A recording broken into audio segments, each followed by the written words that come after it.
देर रात गए निशा अपने कमरे में सोई हुई थी। तभी सास के चीखने की आवाज से उसकी नींद टूटी। उसके ससुर राजेंद्र जी की गरजती हुई आवाज आई।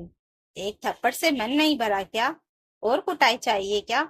यह सुनकर निशा स्तब्ध सी रह गई। उसने अपने पति विवेक को झकझोरते हुए कहा, उठो ना, लग रहा है पापा जी माँ जी को मार रहे हैं। विवेक निशा पर झल्लाते हुए बोला, माँ तो मार खाने के लायक ही है। तुम मुझे सोने दो यार। पापा देर रात गए, अपने कमरे में क्या करते हैं इससे हमें कोई मतलब नहीं होना चाहिए। यह उनका आपस का मामला है, उनकी भी अपनी प्राइवेसी है। निशा से सहा रहा नहीं गया। वह उठकर ससुर जी के कमरे में पहुंची तो उसके होश उड़ गए, क्योंकि उसके ससुर जी ने शारदा जी को दीवार से सटाकर जोर से उनका चेहरा अपनी हथेलियों में जकड़ रखा था। अगले ही पल उसके ससुर जी ने एक और जोर का तमाचा अपनी पत्नी को मारते हुए कहा, नालायक, अब तो जुबान भी लड़ाने लगी है। कहाँ से सीख रही है तू यह सब? याद रख, तू औरत है और तुझे जिंदगी भर मेरी गुलामी करनी पड़ेगी। इतने सालों में तो तुझे मेरे अत्याचार सहने की आदत पड़ जानी चाहिए। अब निशा से रहा नहीं गया।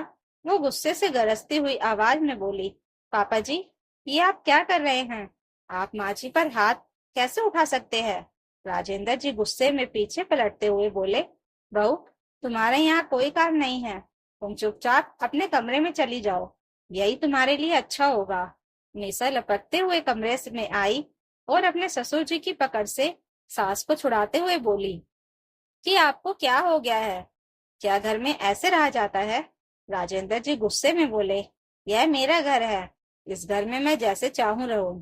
तुम मुझे समझाने वाली कौन होती है? इतना कहकर वह गुस्से में पैर पटकते हुए विवेक के कमरे में बाहर पहुंची और जोर से चिल्लाते हुए बोली, विवेक, तू क्या कर रहा है? देख, अपनी पत्नी को संभाल ले, वरना अच्छा नहीं होगा। विवेक हड़बड़ाते हुए कमरे से बाहर निकल कर आया तो राजेंद्र जी गुस्से में बोले कि तेरी पत्नी मेरे कमरे पे आकर बवाल कर रही है। उसे कह दे कि मैं अपने कमरे में जो भी करूं उसे बीच में बोलने की जरूरत नहीं है।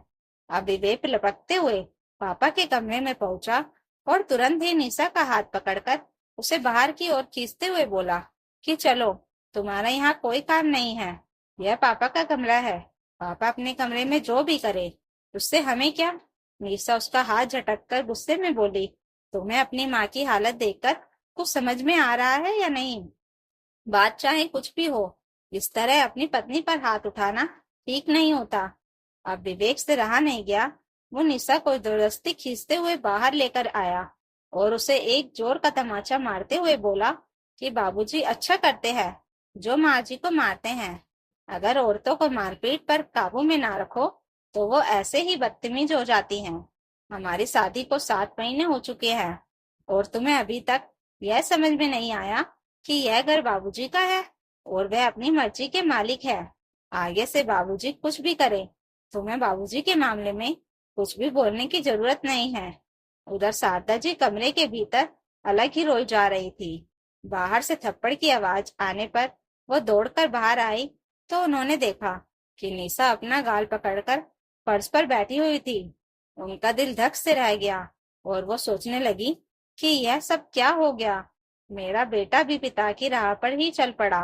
वो अपना दुख भूलकर विवेक के सामने आकर खड़ी हुई और गुस्से में तरसते हुए बोली कि तुमने बहू पर हाथ उठाने की हिम्मत भी कैसे की? विवेक गुस्से में बोला कि तुम औरतों को मार खाने की आदत होनी चाहिए। बिना मार के तुम लोगों को बात समझ में आती है क्या? शारदा जी क्रोध से कांपने लगी और उन्होंने जोर से विवेक को एक चाटा मारते हुए कहा, नालायक, क्या मैंने इसी दिन के लिए तेरी परवरिश की थी? अचानक से पड़े थप्पड़ से विवेक भौचक्का सा रह गया। उसे उम्मीद नहीं थी कि उसकी माँ उस पर हाथ भी उठा सकती है। तभी राजेंद्र जी शारदा जी के पास आई और कहने लगी, तुमने मेरे बेटे को थप्पड़ क्यों मारा? शारदा जी गुस्से में बोली, ये तुम लोगों ने तब से क्या लगा रखा है कि औरतें केवल मार खाने के लायक ही होती है? अरे, मार खाने वाले काम तो तुम लोग कर रहे हो। सच में शायद गलती मेरी ही है। अगर मैंने गलत का विरोध किया होता तो आज शायद मेरा बेटा भी पिता के अवगुणों की परछाई ना बनता। राजेंद्र जी गुस्से में दांत पीसते हुए बोली, रुक, अभी तुझे सबक सिखाता हूँ। तभी शारदा जी ने भागकर कोने में रखा हुआ पोछे वाला डंडा उठा लिया और गुस्से में गुर्राते हुए बोली, खबरदार, जो मेरी ओर एक कदम भी बढ़ा तो। राजेंद्र जी बौखला गए और कहने लगे कि तेरी इतनी हिम्मत कि तू मुझे डंडा दिखाती है, आज तेरी अकल ठिकाने लगाता हूँ। तभी निशा उठकर खड़ी हुई और कहने लगी, खबरदार, हम माँ जी को कुछ नहीं कहेंगे। विवेक भी आगे बढ़ने लगा तो शारदा जी उसके आगे खड़ी खड़ी हो गई और डंडा उसकी ओर दिखाते हुए बोली कि रुक, कोई भी बहू को या मुझे हाथ नहीं लगाएगा। आज दोनों सास बहू एक दूसरे के लिए अन्याय के खिलाफ खड़ी पुकार रही थी। विवेक माँ को धकेलकर निशा को कमरे की ओर लेकर जाने लगा। निशा उनका हाथ छुड़ाने की कोशिश कर रही थी। राजेंद्र जी ने भी तुरंत ही जाकर पत्नी को खींचना शुरू किया तो शारदा जी एक डंडा मारते हुए गुस्से से चिल्लाई, खबरदार, जो मुझे हाथ लगाया। राजेंद्र जी जोर जबरदस्ती करने लगे तो शारदा जी के डंडे का प्रहार भी बढ़ने लगा। अब तो राजेंद्र जी डंडे के प्रहार से बचने की कोशिश करने लगे। विवेक यह दृश्य देखकर निशा को छोड़कर माँ के पास आया और माँ के हाथों से डंडा छीनने की कोशिश करने लगा। अब इस बीच निशा ने पुलिस को फोन कर दिया। निशा की आवाज सुनकर राजेंद्र जी और विवेक दोनों सन्न से रह गए। विवेक तुरंत ही निशा के पास आया और कहने लगा, यह तुमने क्या किया? पुलिस को फोन करने के लिए किसने कहा था? निशा गुस्से में बोली कि आज तो तुम लोगों की अकल ठिकाने लगानी बहुत जरूरी है, वरना तुम लोगों की हिम्मत दिन भर दिन बढ़ती जा रही है। मुझे नहीं चाहिए ऐसा पति जो अपनी माँ को मार खाते हुए देखकर भी चुप रहे और अपने पति पर भी हाथ उठाए। अगर तुम्हारे बाबूजी माँ के साथ मार पिटाई कर रहे थे तो तुम्हें उनका विरोध करना चाहिए था, ना कि उनका साथ देना चाहिए था, या उनके नक्शे कदम पर चलते हुए मुझ पर हाथ उठाना चाहिए था। विवेक के तो होश उड़ गए थे। वो बात बदलते हुए बोला, देखो, इसमें मेरी कोई गलती नहीं है। मैं बचपन से ही यही सब देखता आया हूँ। मुझे माफ कर दो। उधर राजेंद्र जी भी गुस्से में कहने लगे, बहू, ये हमारे घर का मामला था। एक तो तुमने मेरी प्राइवेसी का ध्यान नहीं रखा और ऊपर से तुमने पुलिस को भी फोन कर दिया। निशा गुस्से में विफर उठी और कहने लगी, यह कोई प्राइवेसी नहीं थी। औरत के साथ बंद कमरे में यदि अत्याचार होता है तो इसका मतलब यह नहीं है कि वह अत्याचार करना जायज है। राजेंद्र जी गुस्से में बोले, मैं तुम्हारे पिता को फोन करके बताऊंगा कि तुम कितनी बदतमीज हो। अभी तुरंत ही पुलिस को फोन करके घर आने से मना करो। निशा भी जिद पर अड़ गई और कहने लगी, मैं भी पापा को फोन करके बताती हूँ कि उन्होंने कैसे परिवार में मेरा रिश्ता तय कर दिया, जहाँ पर औरतों को पैरों की जूती समझा जाता है। कहते कहते वो हाफने लगी थी। फिर शारदा जी के पास जाकर वो कहने लगी, माँ जी, अब आपको हिम्मत दिखानी होगी। आप मार खाने के लिए नहीं बनी।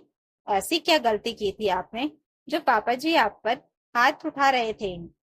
शारदा जी की पलकें नीचे की ओर झुक गई।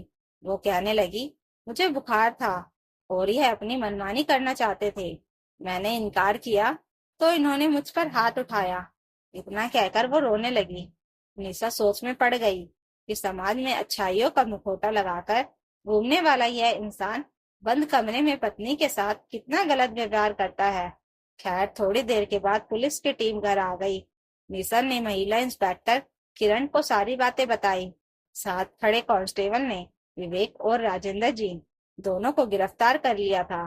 दोनों पिता पुत्र एक साथ ही जेल की सलाखों के पीछे जाने वाले थे, क्योंकि दोनों ही गलत रास्ते पर चल रहे थे। जब मोहल्ले में सबको पता चला कि राजेंद्र जी बंद कमरे में पत्नी के ऊपर हाथ उठाते थे, तो सब लोग उन्हें घृणा बड़ी नजरों से देखने लगे। राजेंद्र जी किसी से नजर ही नहीं मिला पा रहे थे। उधर विवेक भी हक्का बक्का सा था।